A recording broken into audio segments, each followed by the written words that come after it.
ദൈവ തിരുനാമം മഹത്വപ്പെടട്ടെ. Bible reading പ്രോഗ്രാമിൽ സംബന്ധിക്കുന്ന ഏവർക്കും കർത്തൃനാമത്തിൽ സ്നേഹവന്ദനം.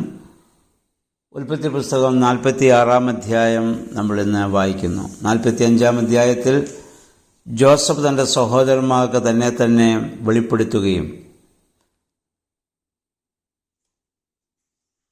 അവരെ കരയിപ്പിക്കേണ്ടവൻ സ്വയം കരയുകയും ചെയ്യുന്ന സംഭവം നമ്മൾ കണ്ടു. എന്നെ ഇവിടെ അയച്ചതിൽ നിങ്ങൾ വിഷമിക്കേണ്ട, നിങ്ങളല്ല, നിങ്ങളുടെ ജീവൻ നിലനിർത്തുവാൻ ദൈവം എന്നെ അയച്ചതാണെന്ന് പറയുവാൻ ദൈവ പൈതലായ ജോസഫിന് സാധിക്കുന്നു. പൊത്തിഫേറിൻ്റെ ഭവനത്തിൽ വെച്ച് പൊത്തിഫേറിൻ്റെ ഭാര്യ മുഖാന്തരം അദ്ദേഹം കാരാഗൃഹത്തിൽ പോകേണ്ടി വന്നതും ദൈവപദ്ധതിയായി ജോസഫ് കാണുന്നു. ജോസഫിന് ആരോടും വിരോധമില്ല. ദൈവം തനിക്ക് നേരിട്ട് വെളിപ്പെട്ട് തന്നോടൊന്നും പറഞ്ഞില്ലെങ്കിൽ പോലും ഒരു തികഞ്ഞ ദൈവമനുഷ്യനായി ജീവിക്കുവാൻ ജോസഫിൻ്റെ ജീവിതം നമുക്ക് കാട്ടിത്തരുന്നുണ്ട്. യാക്കോബ് ജോസഫ് ജീവിച്ചിരിക്കുന്നു എന്നറിഞ്ഞ് വളരെയേറെ സന്തോഷിക്കുന്നു. 46 അധ്യായത്തിലേക്ക് നമ്മൾ പ്രവേശിക്കുമ്പോൾ യാക്കോബ് അദ്ദേഹം ബേർശേബയിലെത്തി തൻ്റെ സ്വത്തുക്കളും ആടുമാടുകളൊക്കെ ആയിട്ട് അദ്ദേഹം കുടുംബവുമായിട്ട് പോരുന്നു. അവിടെ ദൈവത്തിന് ഒരു യാഗപീഠം പണിത് അവിടെ ബലി അർപ്പിക്കുകയാണ്. തൻ്റെ ജീവിതത്തിൽ ഇനിയുള്ളതെല്ലാം ആ വലിയ ആധ്യാത്മികതയുടെ വലിയ അനുഭവമാണ് യാക്കോബിൽ ഇനി നമുക്ക് കാണാൻ സാധിക്കുന്നത്. യാക്കോബിൻ്റെ ജീവിതം 3 സ്ഥലങ്ങളിലായിട്ട് നമുക്ക് കാണാൻ പറ്റുന്ന ഹാരാൻ, 2 കനാൻ, 3 ഇനിയും അദ്ദേഹം മിസ്രൈമിലേക്ക് പോവുകയാണ്. ആദ്യം ജ്യേഷ്ഠനെയും പിതാവിനെയും വഞ്ചിച്ച് ഓടിയവൻ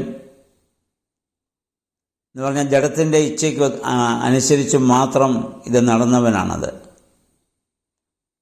രണ്ടാമത് ദൈവത്തോട് മല്ലുപിടിച്ചവൻ. മൂന്നാമത് നമ്മൾ കാണുന്നത് തികച്ചും ആത്മീയനായ ഒരു യാക്കോബിനെയാണ്. അതായത് ഹാരാനിൽ ജഡത്തിൻ്റെ ഇച്ഛയ്ക്കനുസരിച്ച് ജീവിച്ചവനും കനാനിൽ സ്വന്തം ശക്തിയിൽ ആശ്രയിച്ചവനും മിസ്രൈമിൽ ഭക്തിയിൽ ദൈവവിശ്വാസത്തിൽ നടക്കുന്നൊരു യാക്കോബിനെ നമുക്ക് കാണാൻ സാധിക്കുന്നുണ്ട്.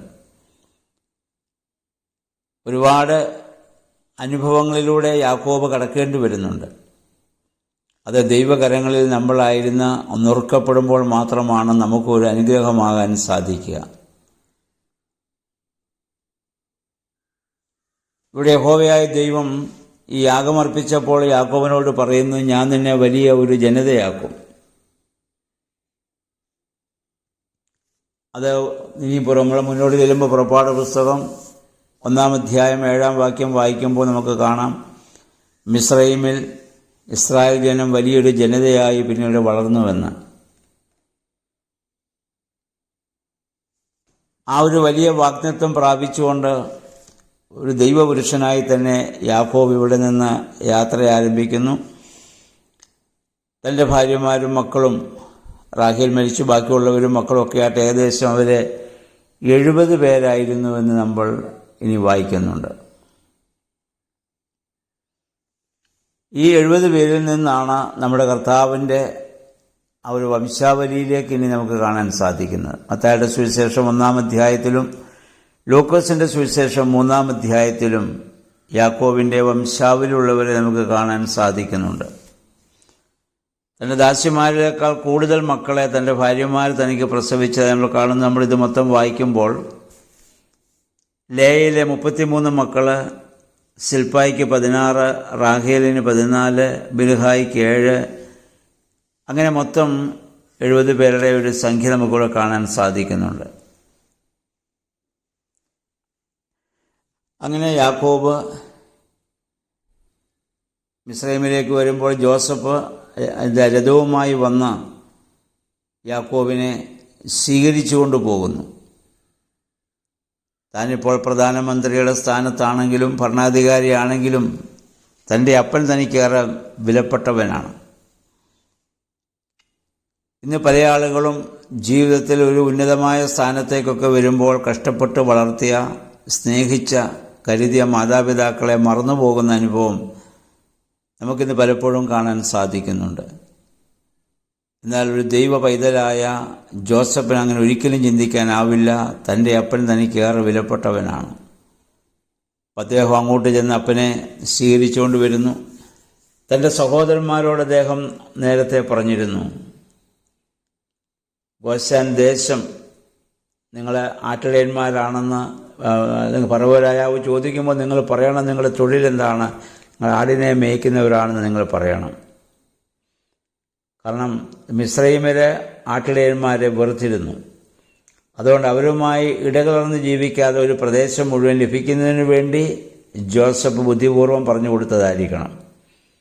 അങ്ങനെയാണ് ആടുകളെ മേയ്ക്കാനുള്ള നല്ല ഫലഭൂയിഷ്ഠമായ ഗോശൻ പ്രദേശം മുഴുവൻ അവർക്ക് അവകാശമായി അവിടെ ലഭിക്കുകയാണ്. അന്ന് മിസ്രൈമിലെ ഇടയന്മാരെ വെറുത്തിരുന്നു. നമ്മുടെ കർത്താവും തന്നെക്കുറിച്ച് പറഞ്ഞു, ഞാൻ നല്ല ഇടയനാകുന്നു. കർത്താവിനെയും സ്വന്തം ജനം വെറുക്കുകയാണല്ലോ ചെയ്തത്. ഇവിടെ ഈ ഗോശാനിലേക്ക് ഒരു വഴികാട്ടിയായി നമുക്ക് കാണുന്നത് യാക്കോബിനെയും ജോസഫിനെയൊക്കെ കൂട്ടിമുട്ടിക്കുന്നതിൽ മധ്യസ്ഥനായി നിന്ന് പ്രവർത്തിച്ച ആളാണ് യഹൂദയാണ്. ഇന്ന് സ്വർഗീയ കനാനിലേക്ക് നമ്മളെ വഴി നടത്തുന്നതും ആ ഗോത്രത്തിൽ നിന്നും നമ്മുടെ കർത്താവായ യേശുക്രിസ്തുവാണ്. അവൻ പറഞ്ഞു, ഞാൻ തന്നെ വഴിയും സത്യവും ജീവനും ആകുന്നു. യാക്കോബിൻ്റെ ജീവിതത്തിലെ ഏറ്റവും അനുഗ്രഹീതമായ ചില നിമിഷങ്ങളാണ് നമുക്കിവിടെ കാണുവാൻ സാധിക്കുന്നത്. ഒരുപാട് ജീവിത അനുഭവങ്ങളിലൂടെ യാക്കോബ് കടന്നു പോകുന്നുണ്ട്.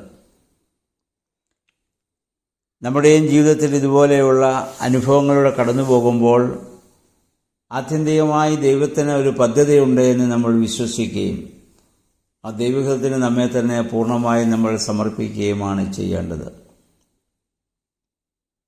ദൈവകരങ്ങളിലായിരുന്നു നമ്മൾ നുറുക്കപ്പെടുമ്പോഴാണ് നമ്മൾ അനുഗ്രഹമായിട്ട് ഭവിക്കുക. അതുകൊണ്ട് ദൈവത്താൽ വിളിക്കപ്പെട്ടവർക്കും തിരഞ്ഞെടുക്കപ്പെട്ടവർക്കും എല്ലാം നന്മയ്ക്കായി കൂടി വ്യാപരിക്കുമെന്ന് പൗലോസ്ലീഹ പറഞ്ഞ വചനം ഒരിക്കൽ കൂടി നമ്മൾ ഓർക്കുക. അതുകൊണ്ട് നമ്മുടെ ജീവിത അനുഭവത്തെ ദൈവകരങ്ങളിൽ പൂർണ്ണമായി സമർപ്പിച്ചുകൊണ്ട് ജീവിക്കുവാൻ യാക്കോബിൻ്റെയും ജീവിതം ഈ ജോസഫിൻ്റെയും അവർ തമ്മിലുള്ള കൂടിക്കാഴ്ച നമ്മെ സഹായിക്കട്ടെ. എല്ലാവർക്കും നല്ല ഒരു ശുഭദിനം ആശംസിക്കുന്നു. ദൈവനാമം മാത്രം മഹത്വപ്പെടുവാൻ ഇടയാവട്ടെ.